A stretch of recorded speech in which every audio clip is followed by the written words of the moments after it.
حضرت آدم علیہ السلام دنیا کے پہلے انسان اور اللہ کے پہلے نبی ہیں۔ اللہ تعالیٰ نے آپ کو مٹی سے تخلیق کیا اور اپنی روح پھونکی۔ اللہ تعالیٰ نے آپ کو علم عطا فرمایا اور تمام فرشتوں کو حکم دیا کہ آدم علیہ السلام کو سجدہ کریں۔ تمام فرشتے سجدے میں جھک گئے سوائے ابلیس کے۔ ابلیس جنوں میں سے تھا، لیکن اپنی عبادت اور تقوی کی وجہ سے فرشتوں میں شمار ہوتا تھا۔ یوں آدم علیہ السلام کو علم کی وجہ سے فضیلت حاصل ہوئی اور ابلیس اپنے غرور و تکبر کی وجہ سے اللہ کی ناراضگی اور غضب کا مستحق ٹھہرا۔ اس کے بعد اللہ تعالیٰ نے حضرت حوا علیہ السلام کو پیدا فرمایا۔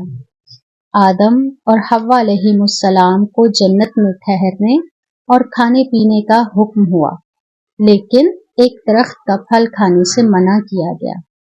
یہاں شیطان نے آدم اور حوا علیہ السلام کو بہکایا اور انہوں نے وہ پھل کھا لیا۔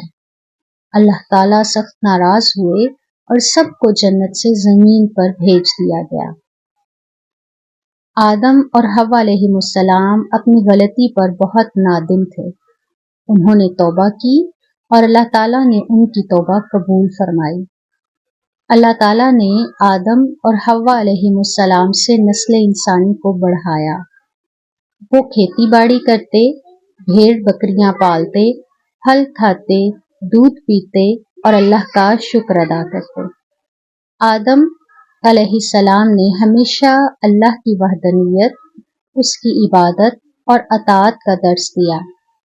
آپ علیہ السلام نے 1000 سال کی عمر میں وفات پائی۔